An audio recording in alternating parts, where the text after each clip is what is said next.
ఈరోజు తులసిదాస్ గారు మనతో ఉన్నారు. ఒక ఉపాధ్యాయుడిగా తన వృత్తిని ప్రారంభించి ఒక చిన్ని ఫౌండేషన్ను స్థాపించి ఎంతో మంది కుటుంబాలకు అండగా నిలబడినటువంటి దాస్ గారు ఉన్నారు. నమస్కారం సార్. గుడ్ ఈవినింగ్ అండి. సార్ చెప్పండి, ఈ ఉపాధ్యాయ వృత్తి నుంచి ఒక ఫౌండేషన్ స్థాపించాలని ఆలోచన ఏ విధంగా ప్రారంభమైంది మీ దాంట్లో? అంటే నా పేరు తులసిదాస్ అండి. నేను స్కూల్ అసిస్టెంట్ మ్యాథ్స్ టీచర్గా రాయపూల్ మండల్ రాయపూల్ పాఠశాలలో పనిచేస్తున్నాను. ఈ చెలిమి ఫౌండేషన్ అనేది మా బ్యాచ్ 10th క్లాస్ 10వ తరగతి బ్యాచ్ 94, 95 బ్యాచ్ వాళ్ళతో ఏర్పడింది. సో ఈ చెలిమి ఫౌండేషన్ అనేది ఏర్పడక ముందు కూడా మా ఫ్రెండ్స్ అందరం కలిసి, అంటే ఎవరికైనా వాళ్ళకి అంటే ఏదైనా ప్రాబ్లం అయినప్పుడు యాక్సిడెంటల్ కానీ, లేకపోతే హెల్త్ విషయంలో కానీ, లేకపోతే వాళ్ళ ఫ్యామిలీ బ్యాక్గ్రౌండ్ కానీ అలా ఉన్నప్పుడు వాళ్ళకి సహాయం చేయాలని ఆ ఉద్దేశంతో కొన్ని సహాయ కార్యక్రమాలు చేసేవాళ్ళం.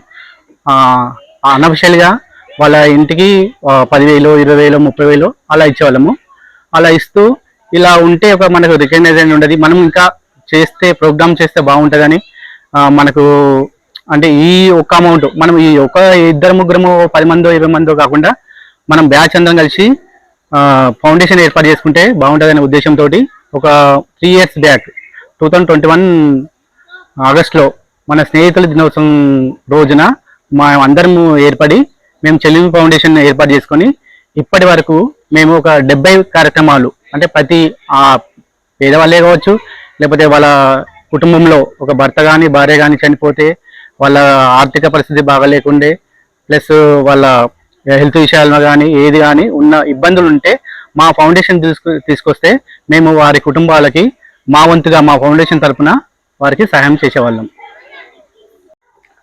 అంటే మీరు వృత్తిపరంగా ఉపాధ్యాయుడు కాబట్టి మీకు ఉపాధ్యాయుని వృత్తిలో సంతృప్తిగా ఉందా, లేదంటే ఈ ఫౌండేషన్ స్థాపించిన తర్వాత సహాయం చేసిన ఏదైనా సంతృప్తిగా ఉందా? మీకు ఏది కంఫర్టబుల్ ఫీల్ అవుతున్నారు మీరు? అంటే మనకు మనిషికి రెండు కళ్ళు ఇష్టమే కదండి. ఒక కన్ను పోతే ఎంత ఇబ్బంది. నాకు ఇక్కడ అంటే వృత్తిరీత్యా ఉపాధ్యాయుడిగా పేద పిల్లలకి మాకు వచ్చే మా పాఠశాల విద్యార్థులందరూ చాలా పేదవాళ్ళు. వాళ్ళ ఇంట్లో ఆర్థిక పరిస్థితులు బాగుండవు, వాళ్ళ నాన్న చనిపోవడము, వాళ్ళ అమ్మ చనిపోవడము, వారికి ఎటువంటి జీవనాధారం ఉండదు, వాళ్ళు కూలి చేసి బతికే వాళ్ళు. అటువంటి పిల్లలకి మేము మా పాఠశాల పరంగా అంటే యాజ్ ఏ ఉపాధ్యాయుని కూడా నేను చేస్తున్నా కాబట్టి అదొక తృప్తి. సేమ్ సైమల్టేనియస్గా ఇటు చాలా మంది పేదవాళ్ళు మాకు ఎన్నో వస్తుంటాయి కార్యక్రమాలు చేయమని. కనీసం నెలకు 8 మంది చెప్తుంటారు, సార్ మాకు మా ఊర్లో ఇట్లా అయింది, సాయం చేయరా సార్, మాకు ఇట్లా సాయం చేశారు సార్ అంటే అది మేము చెప్తామమ్మా అని చెప్తాం. వాళ్ళ బ్యాక్గ్రౌండ్ తెలుసుకొని కనీసం మినిమం మేము నెలకు 2 ప్రోగ్రాంలు చేస్తుంటాము.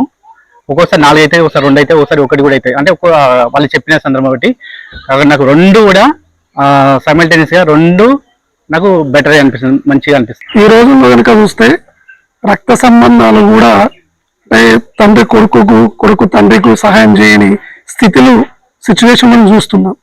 కానీ ఎలాంటి స్వలాభం ఆశించకుండా మీరు ఒక గ్రూప్గా ఉండి సుమారుగా ఒక 70 కార్యక్రమాలు చేపట్టారు.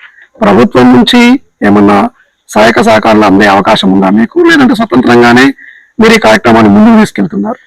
మేము ప్రభుత్వ సహాయం పొందాలనే ఉద్దేశంతో మాత్రం ఈ కార్యక్రమాలు చేయట్లేదు.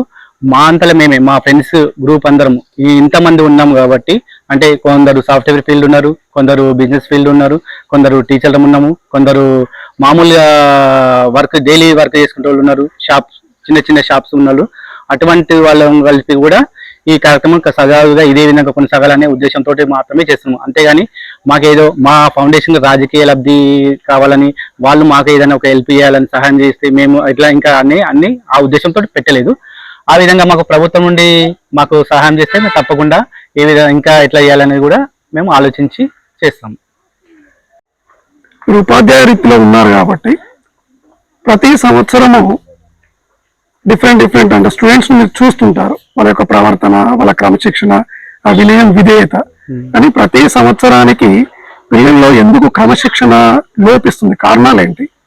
ఓకే, మనం ఇప్పుడు చూసుకున్నట్టయితే మనకు ఇప్పుడు మామూలుగా ఇంతకుముందు స్వాతంత్రం రాకముందు, స్వాతంత్రం వచ్చిన తర్వాత అని చెప్పారు. ఇప్పుడు ఏమవుతుందంటే కరోనా రాకముందు కరోనా తర్వాత అన్నట్టు అయిపోతుంది. ఈ కరోనా వచ్చిన తర్వాత ఏమైందంటే అప్పుడు పిల్లలకి ఆన్లైన్ క్లాసులు అనేది ఉండే.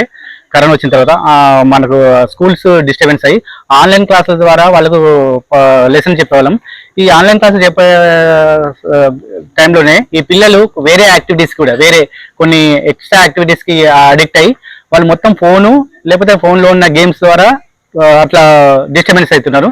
వాళ్ళ ఏదైనా మేము వర్క్ ఇచ్చినా కానీ ఏదైనా ప్రాజెక్ట్ అది ఇచ్చినా మామూలుగా అంతకుముందు ఆన్లైన్ క్లాసులు కాబట్టి ప్రాజెక్ట్ వర్క్ ఇస్తే ఆ ప్రాజెక్ట్ వర్క్ ఫోన్లో చేసుకుంటూ అట్లే కంటిన్యూషన్ గా వేరే వేరే యాక్టివిటీస్ చూసి స్టడీ అనేది దెబ్బ తీసింది. దాంతో చాలా ఎఫెక్ట్ అవుతుంది పిల్లలకి. ఆ ఎఫెక్ట్ పోవాలంటే మెల్లమెల్లగా మళ్ళీ ఆ ఫోన్ అనేది మేము పిల్లలకు ఎటువంటి ప్రాజెక్టులు కానీ ఎటువంటి కానీ మేము ఫోన్లో ఇవ్వడం లేదు. మేమే స్కూల్కి వచ్చినప్పుడు పిల్లలకి క్లాస్లోనే చెప్తున్నాము, ఈ వర్క్ ఇది చేయాలి, ఇట్లా అని ఫోన్ వాడొద్దని చెప్తున్నాము. ఏదైనా ఉంటే పేరెంట్స్ కూడా ఫోన్ చేసి చెప్తున్నాం అన్నట్టు, ఇట్లా పిల్లలకు ఫోన్ ఇవ్వకండి, ఆ ఫోన్ చూస్తే ఏమవుతుందో వాళ్ళు దానికి అడిక్ట్ అయ్యి మళ్ళీ ఇబ్బంది పడుతున్నారు. ఈవెన్ 10th క్లాస్ పిల్లలకి కానీ ఏ క్లాస్ పిల్లలకి ఇవ్వండి, మేము ఏదైనా ఉంటే మేమే మీకు ఫోన్ చేసి తెలుపుతాము అని చెప్తున్నామండి. గతంలో కనుక చూస్తే అంటే గత నెల రోజుల కింద కనుక చూస్తే ఉపాధ్యాయుల పైన దాడి, ఉపాధ్యాయులను తిట్టడం పోయింది, ఎట్లాగో రెస్పెక్ట్ ఇవ్వట్లేదు. ఒకప్పుడు కనుక చూస్తే విద్యార్థులు క్రమశిక్షణలో ఉండాలంటే కోదండం వేశారు, బట్టల పైన కూడా పెట్టాం. మనం కూడా విద్యార్థి దశ నుంచి వచ్చాం. కానీ పిల్లలు ఎంత విచ్చలవిడిగా తయారయ్యారంటే అంత విచ్చలవిడిగా తయారయ్యారు. కారణం ఇటు ఉపాధ్యాయులదా లేదంటే తల్లిదండ్రులదా కూడా చెప్పలేకపోతున్నాం. కానీ రీసెంట్ కనుక చూస్తే ఉపాధ్యాయుల పైన దాడి, రీసెంట్ గా ఒక ఇన్సిడెంట్ కనుక చూస్తే ఉపాధ్యాయుని చంపడం కూడా జరిగింది. ఎందుకు ఈ విధంగా విద్యార్థులు తయారవుతున్నారు? సో పిల్లల్లో ఇక ఏమవుతుందంటే కమ్యూనికేషన్స్ అనేది చాలా తగ్గిపోతున్నాయి. ఇంతకుముందు మనం తీసుకుంటే గురుకులాలు ఉండే, గురుకులాలు ఉన్నప్పుడు మనకు చాలా కఠినంగా పిల్లల గురువులు చెప్పేది అక్కడే గురుకులాల్లో చెప్పేది చదువుకునేది, ఇంటికి వచ్చినాక కూడా చదువుకుని అట్లా గురుకులాల్లో ఎక్కువ గురుకుల బేస్ ఉండేది. ఇప్పుడు వచ్చేసి ఏంటంటే అంటే ఇక్కడ మనకు వచ్చేసైతే పిల్లలు పేరెంట్స్ అనేది ఫ్యామిలీస్ అనేది వేరియేషన్స్ ఉన్నాయి. కొందరు ధనిక ఆర్థిక పరిస్థితుల పరంగా భేదాలు రావడము, ప్లస్ ఏంటంటే పోల్చుకోవడం, కంపేర్ చేసుకోవడం, వాళ్ళ పిల్లలు అట్లా అవుతున్నారు వీళ్ళ పిల్లలు ఇట్లా అవుతున్నారు అని కాంపిటీషన్ లెవెల్స్ అనేది పెరిగే వరకు ఏంటంటే నువ్వు ఇట్లా అవుతున్నావు నువ్వు అట్లా అవుతున్నావు. మళ్ళీ ఇంకోటి ఎందుకు కూడా అంటే ఇప్పుడు ఈ 10 సంవత్సరాలలో మనకు రేట్లు అనేది చాలా పెరిగినాయి. కొందరికి ల్యాండ్ రేట్స్ పెరిగినాయి, కొందరికి ఉన్నోళ్ళేమో ల్యాండ్ రేట్స్ పెరిగి అట్లా వాళ్ళ పిల్లలు ఏమంటున్నారంటే ప్రత్యక్షంగా మేము కూడా అనుభవించామన్నట్టు. ఏమైంది మీ పేరెంట్స్ ఫోన్ చేసి ఇట్లా మీ పిల్లలు చదువుతలేదు అంటే వాళ్ళే ఏమంటారు, మా పిల్లవాడు చదువుకునే చదువు సార్, మాకు 4-5 ఎకరాలు ఉంది జాగా, వాడు చేసుకుంటాడు, చదివితే ఏంది చదవకపోతే సార్, మా పిల్లలు కొట్టొద్దు చేయొద్దు, ఏమొద్దు సార్, ఎందుకు కొడతారు సార్, మాకు ఉన్నది మేము చేసుకుంటాం, ఇట్లనే చేసుకుంటాం, ఎందుకు కొట్టాలి సార్ అని అట్లా అంటున్నారు. కొందరు ఏమంటున్నారంటే వాళ్ళకి ఏం ఆర్థిక పరిస్థితి బాగాలేకుంటే వాళ్ళు చదవకపోతే వాళ్ళకి పిలిపిస్తే చెప్తుంటే చెప్పండి సార్, మీరు మా పిల్లల కోసం మా కోసమే చెప్తారు కదా సార్, మంచిదే కదా సార్, మా ఉద్దేశం సార్, మేము కూడా చదువుకున్నప్పుడు మా టీచర్లు అందరూ కొట్టేవాళ్ళు, మేము కొడితేనే అప్పుడు వినక మేము ఈ స్టేజ్కి వచ్చినాం, మాకు మా తల్లిదండ్రులు కూడా చెప్పలేదు, అప్పుడు మేము అట్లా తయారైనాము, మేము చెప్తున్నాం సార్, చెప్తున్నా కానీ మీరు ఇంటలేదు సార్, కొద్దిగా మీరే తీసుకోండి సార్ అని అట్లా తల్లిదండ్రులు కూడా చెప్పడం జరుగుతుంది. ఇప్పుడు మళ్ళీ ఇంకోటి ఏంటంటే పిల్లలు కూడా తల్లిదండ్రులు ఏంటంటే పొద్దున పోయి రాత్రి వస్తున్నారు, వాళ్ళు కష్టపడుతున్నారు, ఒక్కొక్కరు కూలి పని అని వ్యవసాయం జీతం లెక్క ఉండడం అని వచ్చే పైసలు జీతం అనేది సరిపోవట్లేదు, సరిపోక ఇంకా అదనంగా పనిచేయడం అనేది అట్లా చేసుట్లా ఈ పిల్లలు అనేది పట్టించుకోవట్లేదు. వాళ్ళు పొద్దున పోయి రాత్రి పోతున్నారు, వాళ్ళు అసలు పిల్లవాడు చదువుతుందా లేదా అని చూడట్లేదు. ఆ పిల్లలు పోయి ఏం చేస్తున్నారంటే ఇంటికి పోయినాక టీవీ పెట్టడము, లేకపోతే గ్రూప్ గా తయారు కావడము, 3-4 కలిసి బలాదుగా తిరగడము అట్లా జరుగుతున్నది. ఉద్దేశం అట్లా జరుగుతూ కూడా ఇటువంటి సిచ్యువేషన్స్ అనేది చెప్పకపోవడం. మళ్ళీ ఇంకోటి ఏంటంటే ఇంతకుముందు కుటుంబాలు అనేది ఉమ్మడి కుటుంబ వ్యవస్థ అనేది ఉంటుండే, ఇప్పుడు ఉమ్మడి కుటుంబ వ్యవస్థ అనేది లేదు. ఒక కుటుంబంలో 4 ఉంటే ఆ 4 నా కొడుకుల 2 బిడ్డలు 2 కొడుకుంటే ఆ బిడ్డల పెళ్లి తొందరనే చేసేసారు. కొడుకులలో వాళ్ళు ఏమవుతారంటే ఇప్పుడే వేరుపడుతున్నారు, వేరుపడి అమ్మ నాన్నలు ఒక దగ్గర వీళ్ళు ఒక దగ్గర, వీళ్ళు ఈడ ఉంటే ఏం పని వెళ్తలేదని వాళ్ళు సిటీకి పోవడము, వేరే కుటుంబ పోషణ కోసం వేరే దగ్గరికి పోయి అట్లా ఉండడము, ఇటువంటి సిచ్యువేషన్లు. మళ్ళీ తల్లిదండ్రులు వేరే దగ్గర ఉంటారు, పిల్లలు వాళ్ళ అమ్మ దగ్గర తాత దగ్గర ఉండి అట్లా చదువుకోవడము జరుగుతున్నది. ఇలా జరగడం వల్ల ఇట్లా ఈ గ్యాప్ కమ్యూనికేషన్ గ్యాప్ వల్ల కూడా వాళ్ళకు పిల్లలు అనేది ఎటు పోతున్నారు ఏంటి అనేది వాళ్ళకు తెలియక కూడా వాడు వాళ్ళ దగ్గర ఎక్కువ ఏంటంటే పిల్లలతోటి కుటుంబంతో ఎక్కువ అటాచ్మెంట్ ఉండాలి. అటాచ్మెంట్ ఉంటేనే వాళ్ళకి విలువలు అనేది తెలుస్తుంటది. ఇలా లేకపోవట్లో కూడా కొద్దిగా పరిస్థితులన్నీ వస్తున్నాయి. సాధారణంగా ఈ రోజుల్లో కనుక చూస్తే స్టేట్ సిలబస్ అని, సిబిఎస్ సిలబస్ అని, కార్పొరేట్ స్కూల్స్ అని రకరకాల స్కూల్స్ వచ్చాయి. అంటే గత 20-30 సంవత్సరాలు కనుక చూసుకుంటే అందరూ అంటే ఉద్యోగి కానీ, నిరుద్యోగి కానీ, అది స్టేట్ గవర్నమెంట్ ఎంప్లాయీ కానీ, సెంట్రల్ గవర్నమెంట్ ఎంప్లాయీ కానీ దరిదాపుగా 99% వాళ్ళు ప్రభుత్వ పాఠశాల చదువుకొని వాళ్ళు జాబ్స్ పొందారు. కానీ ఈ రోజుల్లో కనుక చూస్తే మా అబ్బాయి సిబిఎస్ సెంట్రల్ సిలబస్ చదువుతున్నాడు, నేను 1,00,000 కడుతున్నాను అంటే దీనివల్ల ఈ సెంట్రల్ సిలబస్ చదవడం వల్ల వాళ్ళకి తెలివి నాలెడ్జ్ ఎక్కువ వచ్చే అవకాశం ఉంటుందా, లేదంటే ప్రభుత్వ పాఠశాలలో చదివితే వాళ్ళకి తక్కువ నాలెడ్జ్ వచ్చే అవకాశం ఉంటుందా? ఎందుకు ఆ తారతమ్యం ఏర్పడుతుంది?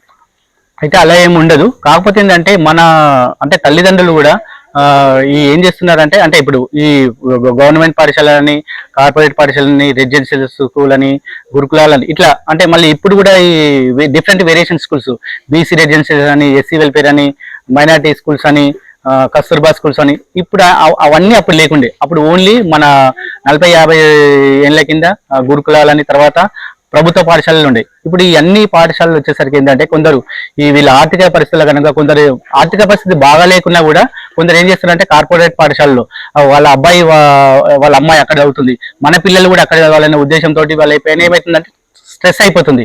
ఆ సిబిఎస్ఈ స్టేట్ అని కాకుండా అక్కడ ఏమైతుందంటే చెప్పుకోవడం అన్నట్టు, మావాడు ఇట్లా చదువుతుంటూ వాడు చదువుతున్నాడా లేదా, వాడి స్టాండర్డ్ ఏంది, వాళ్ళు ఎట్లా ఉన్నాడు మరి అనేది చూడట్లేదు. ఎటు చూసి ఎక్కడంటే వాళ్ళ పిల్లలు ఎలా చదువుతారు, వీళ్ళ పిల్లలు ఎలా చదువుతారు అనేది కంపేర్ చేసుకుంటూ వెళ్ళడం, వాళ్ళతో స్ట్రెస్ కావడం, వాళ్ళకు పిల్లలకు అనేది స్ట్రెస్ అనేది అవుతున్నది. ఇట్లా బేరీజ్ వేసుకున్నాయి. ఏదైనా ఈ సిబిఎస్ అయినా స్టేట్ అయినా బోత్ ఆర్ ఈక్వల్. కాకపోతే ఏంటంటే కొద్దిగా వేరియేషన్లు ఉంటుంది అంతే. ఏ స్టడీ చదువుకున్నా మనం మళ్ళీ ఫైనల్ గా పోయేది కాంపిటీషన్ ఎగ్జామ్స్కి వచ్చేసరికి మళ్ళీ ఇదే సిలబస్ ఉంటుంది, అదే ఉంటుంది. కాబట్టి ఇక్కడ వేరియేషన్ అనేది ఏంటంటే ఈ పేరెంట్స్ లో వస్తున్నట్టు ఏంటంటే వాళ్ళ పిల్లవాడు అట్లా చదువుతున్నారు, వీళ్ళ పిల్లవాడు అట్లా చదువుతుంది అనేది ఆ ఉద్దేశంతో అలా పోతున్నారు. కానీ జనరల్ గా ఏ స్టడీ అయినా సిబిఎస్ఈ అయినా స్టేట్ అయినా కార్పొరేట్ పాఠశాలలో అక్కడ ఏంటంటే వాళ్ళకి పిల్లలకి మొత్తం రెసిడెన్షియల్ ఉంటారు కాబట్టి వాళ్ళకి మొత్తం డే అండ్ నైట్ స్టడీ మీదనే ఉంటుంది. ఇక్కడ వచ్చేసరికి ఏంటంటే మన ప్రభుత్వ పాఠశాలకు వచ్చేసరికి ఏంటంటే పిల్లలు ఇంటి దగ్గర బావి కడిపోవడము, వాళ్ళ చిన్న చిన్న పనులు, వాటికి వాళ్ళ ఉండే పశువులు కానీ ఇవి కానీ అవి తీసుకురావడం, వరి కోయడం కానీ, పత్తి వేయడం కానీ ఇటువంటి చాలా ఇది బెటర్. ఇది చేసుకుంటూ చదివితే బెటర్. కానీ ఒక్కోసారి ఏమవుతుందంటే ఇప్పుడు వచ్చేసరికి ఈ సిలబస్ అనేది వాళ్ళకు ఇంతమంది ఏమంటే సిసి మెథడ్ అనేది లేకుండే. ఈసారి ఒక 5-10 years బ్యాక్ సిసిఐ మెథడ్ లేకుండా బుక్ వేరీ చేసుకుంటుండే. మా జనరల్ గా నేను తీసుకుంటాను మా సబ్జెక్ట్ వచ్చేసరికి, నేను మ్యాథ్స్ టీచర్ గా మ్యాథ్స్ సబ్జెక్ట్ వచ్చేసరికి ఒక టాపిక్ తీసుకున్నప్పుడు దానికి నెంబర్ ఆఫ్ ఎగ్జాంపుల్స్ ఉండే. ఒక ఎక్సర్సైజ్ తీసుకున్నప్పుడు ఒక బేస్ మీద, ఒక కాన్సెప్ట్ మీద నెంబర్ ఆఫ్ ఎగ్జాంపుల్స్ ఉంటే వాటి ప్రాక్టీస్ చేస్తుంటే వాడికి ఆటోమేటిక్ గా వస్తుండే. దాని ఫర్దర్ గా కూడా సిలబస్ వేరే చేసుకుంటే వాడు మంచిగా పర్ఫెక్ట్ అవుతాడు. ఇప్పుడు సిసి మెథడ్ వచ్చేసి ఏమైందంటే ఒకదానికొకటి వాడే స్వతహాగా ఆలోచించి వాడే చేయడం, అంటే ఒకదానికొకటికి పొంతనే ఉండదు. ఒక ప్రాబ్లం ఉంటుంది, అది మళ్ళీ డిఫరెంట్ ఉంది, ఇంకో ప్రాబ్లం ఉంటుంది, అది కూడా డిఫరెంట్ ఉంది. అట్లా వాడే థింక్ చేసి చేయాలంటే వాడికి కొద్దిగా ఇంకా ఐక్యూ అనేది ఇంకా ఎక్కువ ఉండాలి. ఆ ఐక్యూ రేంజ్ లో ఈ బుక్స్ అనేది లేవని నా ఉద్దేశం, నా అభిప్రాయం మాత్రం. చివరిగా ఈ చెలిమి ఫౌండేషన్ ఆధ్వర్యంలో సేవా కార్యక్రమాలు చేస్తున్నారు. భవిష్యత్తులో ఇంకెలాంటి సేవా కార్యక్రమాలు అందించే అవకాశం ఉండొచ్చు? సో ఇప్పుడు ఈ చెల్మి ఫౌండేషన్ ద్వారా కార్యక్రమాలు చేస్తున్నాం. భవిష్యత్తులో కూడా అంటే పిల్లలకి, అంటే మామూలుగా ఈ పిల్లలకి స్టడీ బేస్ చేసుకొని స్కూళ్ళల్లో చెప్తుంటాం, మనం గైడెన్స్ ఇస్తున్నాం అన్నమాట. ఎట్లా అంటే ఇప్పుడు 10th వాడు ఆ పిల్లవాడి స్టాండర్డ్ చూసి వాడు 10th తర్వాత ఇంటర్ ఐటీఐ అంటే డిఫరెంట్ ఇవి ఉన్నాయి కానీ ఐటీఐ, ఎంఎల్టీ అని, సిఎస్సి అని, ఇట్లా మన నర్సింగ్ కోర్సెస్ అని అట్లా ఉన్నాయి. కాబట్టి పిల్లవాళ్ళ స్టాండర్డ్ని బట్టి వాడు ఎంపీసీ తీసుకోవాలా, బైపీసీ తీసుకోవాలా, లేకపోతే పాలిటెక్నిక్ చేయాలా, అంటే వాడిని ఐక్యూ లెవెల్స్ వాడు చేసే వర్క్ని బట్టి ఏదైతే బెటర్ అని ఉద్దేశంతో ఆ పిల్లలకు గైడెన్స్ ఇస్తున్నామండి.